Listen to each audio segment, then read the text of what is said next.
মানে কারণটা কি আর কি জন্য আমাদের সাংবাদিককে ডাকছেন এই বিষয়টা একটু বলেন। আসলে সর্বপ্রথমে নাম পরিচয় আমি আমার আল্লাহর নামের উপর ভরসা করে আল্লাহকে স্মরণ করে বিসমিল্লাহির রহমানির রহিম। আমি সর্বপ্রথম যারা আমার ডাকে মিডিয়াতে আসছেন আপনাদেরকে ধন্যবাদ। আসলে মূল উদ্দেশ্যটা খুব করুন। আমার টিস্যু রাখবেন, টিস্যু রাখবেন।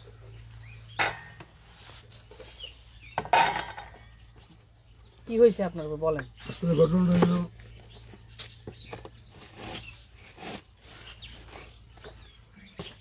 বলেন বলেন। হয়েছিল না, হুম। আসলে ঘটনাটা হলো গত বৃহস্পতিবার আমার একটা দাওয়াত ছিল। আমার একটা দাওয়াত ছিল, নির্বাচন চলছে। এমন তো আপনার অবস্থা- পরিচয়টা দিয়ে নাই। আমার পরিচয়, আমি মোহাম্মদ জাকির হোসেন মজুমদার মানিক। আমার বাবা পিতামিত সিরাজুল হক মজুমদার, উনি এই ত্রিপুরার মহারাজের নায়ক ছিল। এই স্টেটটা আমাদের ত্রিপুরা।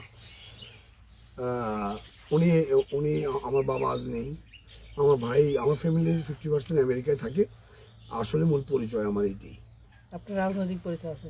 জি, রাজনৈতিক কোনো পরিচয়? হ্যাঁ হ্যাঁ, আমার ছোট্ট একটা রাজনৈতিক পরিচয় আছে। আমি রাজনীতি করি আজকে, আমার বয়স 60। আমি রাজনীতি করি আজকে 43 বছর।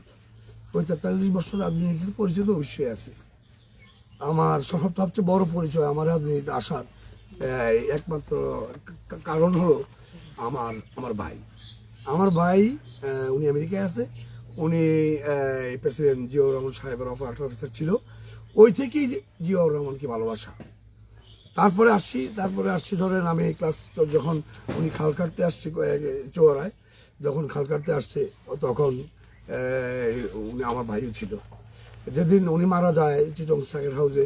আচ্ছা, আমরা এই গল্প পরে শুনবো। হ্যাঁ, আপনি আজকে আমাদেরকে কেন ডাকেন? আপনার না, ওই যে পরিচয়, ওই যে রাজনীতি কিভাবে আসা বললো, আচ্ছা দেখ। এটা উত্তরটা দিচ্ছি আর কি। আচ্ছা ঠিক আছে, okay. হ্যাঁ, তো এই ধরেন জিয়াউর রহমান আসছে, ক্লাস 8 পড়ি, করতেছি এখন দলটা করতেছি আর কি। একটা পোস্ট আছে আমার ইচ্ছার বিরুদ্ধে দিছে। আমি পোস্ট ভালোবাসি না অন্য কারণে। আমি পোস্ট ভালোবাসি না, আমাকে সবাই চিনি। আমি মন্ত্রীর কাছে যাইতে পারি, সচিবালয় যাইতে পারি, পোস্টের কি দরকার? তো এই স্বাভাবিকভাবে আমি রাজনীতিটা করি। আমি রাজনীতিটা করি মূলত ভাবে আমি ধানের শীষের রাজনীতি করি। আমি ধানের শীষের রাজনীতি করি। আমি আমি আমি আমি আমি এই বিশ্বনেত্রী, আমি বেগম জিয়ার রাজনীতি করি। আমি জিয়াউর রহমান রাজনীতি করি। আমি এই বেগম জিয়ার দাপনের পরের বাংলাদেশের রাজনীতি করি। আমি তারেক রহমানের রাজনীতি করি। আমি ওনার ভিতরে জিয়াকে দেখতে পাই। আমি ওনার ভিতরে দেখতে পাই বিশ্ব মাতায়। আমি তার আপনার রাজনীতি সাথে করি। কি হয়েছে? এখন বর্তমানে রাজনীতি করি। আমি নির্বাচন চলছে দেশে। আমি যদিও ক্লান্ত, আমি খুব ব্যথিত। আমি খুব ব্যথিত। আমি থাকার কথা হাসপাতাল।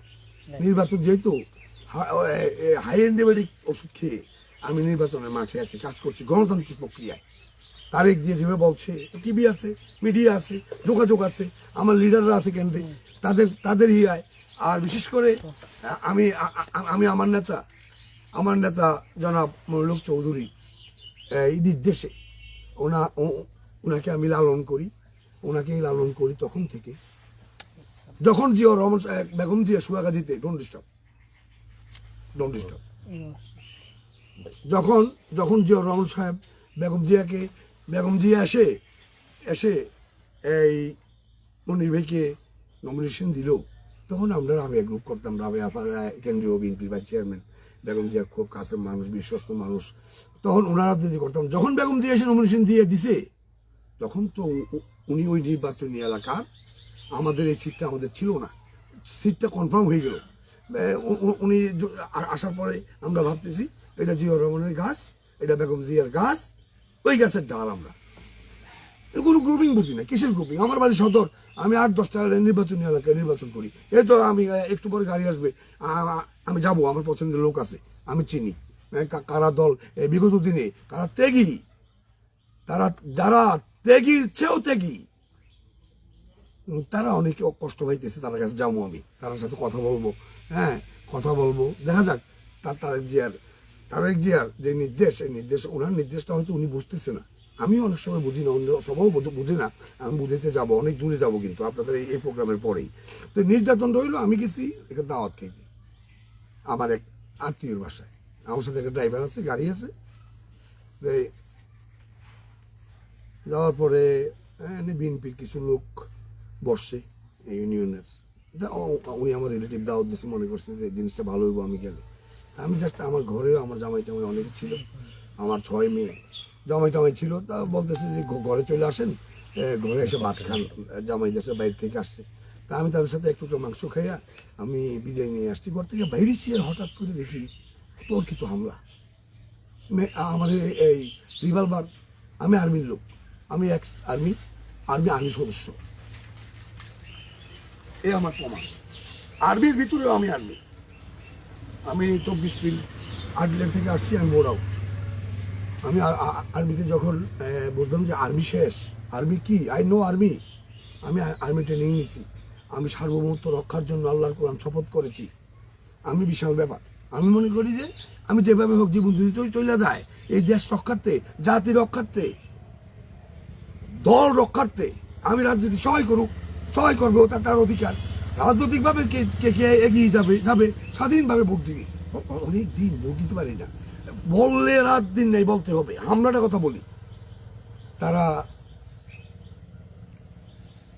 তোর অনেকদিন খুঁজতেছি, আমি বললাম কেন, এইভাবে দাও, এইভাবে সে নিয়ে আমার ড্রাইভার আছে, তারা নাই এখন সাক্ষী দিবে, তারা সাক্ষী হয়েছে মামলায়, দিনের বেলা ঘটনা তো, এই তোর বহুত দিন খুঁজি। তারা আমার এর আগে 5 তারিখের আগেই আমাদের দলীয় নেতার একটা শোডাউনের ভিতরে দাওয়াত খেতে গেছিল, তাও আব্দুল বাবলু উপজেলা চেয়ারম্যান ছিল আমার মামলার আসামি, সে খুব ফেরোসাস, সে আরো কয়েকবার আমাকে মারতে চাইছিল, মারছেও আরো কয়েকবার, এই মামলাগুলো আছে। তা আমি আমার মেয়ের বাড়ি থেকে আসতেছিলাম, তাদের মিছিলের সামনে করছি। এর আগে এই সাবেক মেয়র মনিলোক সাক্ষু সাহেব গেছে এক রুগী দেখতে, উনি আসতেছে, আমিও লিডার গেছে ওইখানে জানি, উনিও আমার বড় ভাই, উনি 8 বছরের ছোট ফুফাতো ভাই, আমিও ওনার রাজনীতি যদিও সক্রিয়ভাবে না করে থাকি, আকবর ভাই সক্রিয়, আমি ফজলুর সাথে সক্রিয়, আমি মহিলক সবজির সাথে সক্রিয়, কিন্তু উনিও আমার নেতা। যখন আমি দাঁড়াইলাম, তারা আমার ওইখানে হামলা করছে, ওই মামলাও আছে, আমি মৃত্যুসজ্জায় আছে, এই ছবিগুলো আছে আমার কাছে। এখন আমি বললাম কেন মারবে, কেন আমাকে মারবেন কেন, বলতে কিছু আছে মুখ বাঁধা, কিছু আছে দাওসেনি লাঠি হাতে, কিছু আছে মোটা মোটা ফাইল হাতে। আমার এগুলো কিন্তু আমরা দেখলে বুঝতে পারবো, এগুলো কিন্তু কিছু নাই, কিন্তু এগুলো কিছু সব ভাঙা। তারপর ভাঙা যে এই শুধু আওয়ামী লীগের ফেসিস্ট আমলে ভাঙার উপরে ভাঙা, এখন আমার মনে হয় 4-5 নাম্বার ভাঙা এগুলা। আমার বডি করলে বা আমার মেডিকেল সার্টিফিকেট দেখলে বা সব হাসপাতালে যান গেলে আমার সব আছে, সব ভাঙা, মানে একবারের পরে 2বার ভাঙলে 2বার ভাঙা, এরপর একটা 3বার 4বার, আমার এটা কয়বার, এটা মেডিকেল টেস্ট করলে বুঝতে যাবে। কিন্তু মারবি কেন, কেন মারবি, মার তো, তুই আপনার নামে মামলা দিস, আমরা মাহবুব চৌধুরী, তারা আওয়ামী লীগের দোষরগুলো যেগুলা সমাজে উঠতে পারতেছে না, তারা একটা সাইড দিয়েছে আমাদের বিএনপি, এইটা হল এর নাম হলো মাহবুব চৌধুরী, এ আমার কমিটির সভাপতি, আমার সাবেক যে কমিটিতে আছি ওই কমিটির সে সভাপতি, আমি হইলাম সিনিয়র ভাইস চেয়ারম্যান। সে কিন্তু আমার থেকে উড়ে ধরে অনেক কিছু না, কিন্তু নিচে করে, আমি পোস্টের জন্য লালাইতো না, আমি পোস্টারে কেমন জানি লাগে, পোস্ট দিয়া কেউ বেচা কিনা করে, ব্যবসা বাণিজ্য করে, এই জন্য পোস্টারে ভালোবাসি না, আমি বাবার খাই, আমার নিজের টাকা দিয়ে আমি চলি, যা আছে তা। তারা আমারে মারছে, তারা আমারে মারছে, আর বলছে মাহসুদি বলছে তোরে মাইরা থাকতে। আমি বলে মাহসুদি মাইরা থাকে, আমি আর্মির লোক তো, আমি পিছে গুলি লই না, আমি বলি সামনে নেই, এটা কেমনে জানি পিছে বইরা গেছে, আর সব সামনে লইছি, এইটাও সামনে লইছি। যখন কোপ দিছে এইটা আমার হাতে ছিল, তখন দাওটা ধরছি, আমি কনফার্ম হয়ে গেছি দাওটার কোপটা আমার এটার মধ্যে পড়বে, ঠিক এইটাতে পড়ছে, এই আগাটা একটু এখানে লাগছে, দেখেন আমি লজ্জায় ব্যান্ডিস করি না, আমি লজ্জায় একটু হাঁটতে বাঁকা হইও হাঁটি না। নির্বাচন চলে অনেক মানুষের করে মারছে, এই করছে সেই করছে, ইমেজের ব্যাপারে ওর নাকি বাংলাদেশ মারলে নাকি ভোট কমে, আমি জানি মারলে ভোট বাড়ে। আচ্ছা থাক মাইকেছি আমি, আমার নেতা বলছে মামলা করো, আমি মামলা করছি, পুলিশ প্রশাসন নীরব, একদম নীরব। পুলিশ বলে কি আপনি মামলা করছেন, থানায় আসেন। আমি তো ভাই আমি তো অসুস্থ স্যার, ওসি সাহেব আমি তো অসুস্থ, আমি আমার ভাতিজাকে পাঠিয়েছি, দয়া করে মামলাটা রেকর্ড করুন, আমি ভুল করছি আমাকে বলুন। আর এখন তো যে যোগ টেলিফোনে তো মামলা, আপনি দেখেন না একদম আমাকে আমি সব জানি উনি। মনির চৌধুরীকে জানাইছেন? হ্যাঁ জানাইছি। কি বলুন? উনি বলছে মামলা করার জন্য উনি আমাকে ট্রিটমেন্ট করাইছে, উনি এত ব্যস্ততার মধ্যে যেটা করছে আলহামদুলিল্লাহ আমার নেতা হিসেবে। সর্বশেষ এখন আপনার নিরাপত্তার জন্য কার কাছে কি দাবি না করবেন? আমি বলবো আমি আর্মির একটা ছোট্ট সদস্য হিসাবে আমি আর্মিকে লালন করি।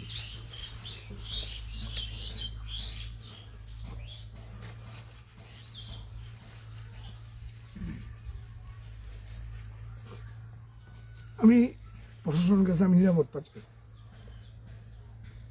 আমি আমি আমাকে বোমা মানিক বানানো হয়েছে ক্রস করার জন্য, তখন আমাকে চোর বানানো হয়েছে, ডাকাত বানানো হয়েছে। আমি কে, আমার ইমাম সাহেব আছে, উনি আমার মসজিদের ইমাম, ও আমার ভাতিজা, ও আমার ফ্যামিলির সবাই বাইরে।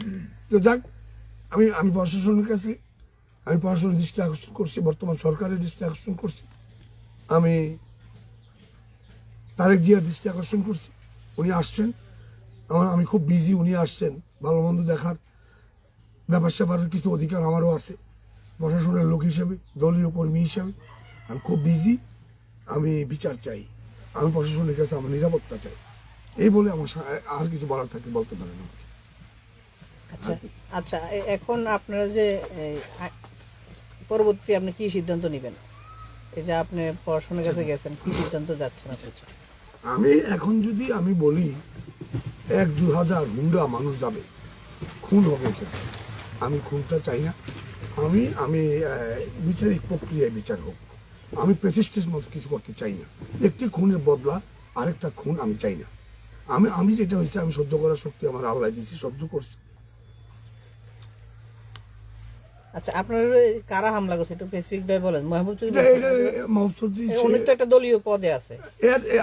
এই হামলার 3 দিন আগে উনি আমাকে ফোন করছে, উনি স্বীকার করছে। সে মহানগর, সে যেই হোক, মাহবুব চৌধুরী সে বিএনপি একজন নেতা, সে আমাকে ফোন করছে, এসএম গ্রুপ ছিল তখন, আমাকে ফোন করছে এখানে একটা রিক্সা ড্রাইভার বলতে কটূক্তি করছে মনির ভাই নিয়ে, এটা আমার সহ্য হয় না। আমি তাকে বলছি, আমি তাকে বলছি যে দেখেন আমি তখন ড্রাইভ করে আসতেছি, তুমি নাকি এমপি সাহেবকে নিয়ে কটূক্তি করছো, তোমার বাবাও তো এমপি সাহেবের গ্রুপ ছিল, এইভাবে বললো না, যদি বলো এইভাবে বলো তাইলে কিন্তু তোমার বিরুদ্ধেও নির্বাচন বিধিমালায় আইনি ব্যবস্থা হবে। আমি একটু কি বলছি তাকে। জি, আপনি কি মনে করেন এই হামলাটা একমাত্র মনির চৌধুরী, যিনি সাবেক এমপি এবং কুমিল্লা ধানের শীষের প্রার্থী, ওনার সমর্থন হওয়ার কারণে আপনার উপর হামলাটা হয়েছে? জি জি বলেন জি, কিরকম ব্যাপার হয়েছে, আমি ওনার বেগম জিয়া ওনাকে নমিনেশন যে সময় দিচ্ছে, ওই সময় ওনার নির্বাচনী এলাকায় আমার হাতে একটা খুনও হয় নাই, কেউ একটা কমও খায় নাই। আমার ওই নির্বাচনী স্কুলের রোল রং আমারও এক ছিল। ওই নির্বাচন সময় একটা পার্লামেন্ট সদস্য যখন নির্বাচন করে তার মাঠে কর্মীদের একটা পরীক্ষা হয় না, ওই পরীক্ষায় ইনশাল্লাহ আমি এক ছিলাম। ওনাকে জিজ্ঞাসা করলে উনি বলবে, বা দেশের মানুষ বলবে। আমি আবারও চাই বৃদ্ধ বয়সে, যেহেতু উনি আগে ছিল ওই দিকে, যখন আমার সদরে আসছে তখন তো হয়ে গেছে, আমি আমার নেতা আমার সদরে আসছে তখন আমি একটু অ্যাক্টিভ বেশি হয়ে গেছি। যেমন আমার ইউনিয়নে অফিস চলে, এমন জানে ওনারা, হয়তো বাইরে ভাই শুনছে, কি করে চালাই আমরা আছি, কিছু লোক কামাই করি, ডেলি ইনকাম করি। আচ্ছা, আপনার সময় উনি ছাড়া কে কে আসলে চিনছেন তাকে? দাদা সবাই প্রায় চিনি, নাম বলে বলেন। যেমন 1 নম্বরে বাহাদুর, সে আওয়ামী লীগের দোসর। সে কেমন দোসর জানেন? 4 তারিখ যখন বাচ্চারা কোটবাড়ি হরতাল করে আসছে, আন্দোলন করে আসছে, তারা নামছে এখানে, নামার পরে সে তার সাথে আরেকটা আছে, ওর নাম হইল ওর নামটা হইলো, আমার নামটা ভুলে গেছি, নামটা জানি আপনি না, মামলা করছেন তিনজন। কয়জনের নামে? তিনজন, তারা তিনজনে ধইরা বাচ্চাদেরকে ধইরা টাকা নিছে, ঘড়ি নিছে, মোবাইল নিছে, নিয়ে তার গার্জিয়ানরে আনছে, আইনা গার্জিয়ান থেকে টাকা নিছে। তারপরে সারছে, তারা হইলো বাহাদুর গং, তারা হইলো বাহাদুর গং। সেই আমারে মারছে, সেই আমারে মারছে। এখন বলেন আর কি বলবেন। আপনি টোটাল মামলা করছেন কয়জনের নামে? আমি টোটাল মামলা আসলে ওই সময় পুরো অসুস্থ ছিলাম তো, আচ্ছা। মামলাটা প্রধান আসামি ওরাই করছেন? হ্যাঁ তা তো হবেই, হ্যাঁ। সে করছে ঘটনা, তারই তো বদনা আসামি দেব। আর মামলা আছে, আমি দেখতে চিনবো, তারা প্রায় 100-150 লোক ছিল। তার পরিকল্পিত দাওয়াতটা ছিল আমার 2 দিন আগে, বুঝছেন? হ্যাঁ, 100-150 লোক ছিল এবং সবাই তারা, আপনারা খবর দিলে দেখবেন সবাই খুনি। ওদের নামে মার্ডারের মামলা আছে, ওর নামে মাদক মামলা আছে, ওর নামে অস্ত্র মামলা আছে। এবং এই বাহাদুরের পাসপোর্ট এবং আইডি কার্ড আর্মির কাছে জব্দ আছে। কিভাবে আর্মি ছাড়লো আই ডোন্ট নো। এই ধরনের একটা সন্ত্রাসী, তার সাথে শুটার কে জানি একটা আছে, তারে ধরলো আর্মি নেওয়ার পর কিভাবে আর্মি ছাড়লো তাকে অস্ত্র উদ্ধার ছাড়া একটা ভূমিদস্যুরে। ওই এলাকার মানুষ তারে ধরলে মিছিল হবে, মানুষ মসজিদে দোয়া পড়াবে, আর্মি ছাড়লো কিভাবে? আর্মির প্রশ্ন করছে, আর্মি বললো আমরা তার পাসপোর্ট আইডি কার্ড রাখছি। কিন্তু আমার মনে হচ্ছে এটা আর্মি, এটা আমি সন্তুষ্ট না। আচ্ছা, একজন নাম বললেন, আর কেউ আছে? হ্যাঁ, নামগুলো বলেন, শুধু নামগুলো বলেন। হ্যাঁ, ফারুক আছে, তারপরে দিয়া এই আরো কয়েকজন আছে, এই তো? হিরণ আছে, তারপরে দিয়া আমি চিনি, ওরা আগেও আমার মামলার আসামি তো। আচ্ছা, আপনি কি এখন নিরাপত্তাহীনতায় ভুগতেছেন কিনা? শেষ প্রশ্ন। না, আমার পুরো ফ্যামিলি নিরাপত্তা করতেছে। আমি গ্রামে থাকি তো, এই দেখেন এদিক দিয়ে রাত্রে যদি 20 জন লোক আসে যদি আমাদেরকে মাইরা চলে যায়, প্রশাসন আস্তে আস্তে দাফানের সময় হয়ে যাবে। আপনি এখন নিরাপত্তা চান? আমি এখন নিরাপত্তা চাই। কার কাছে? আমি বাংলাদেশ সরকারের কাছে নিরাপত্তা চাই। ওকে, ঠিক আছে।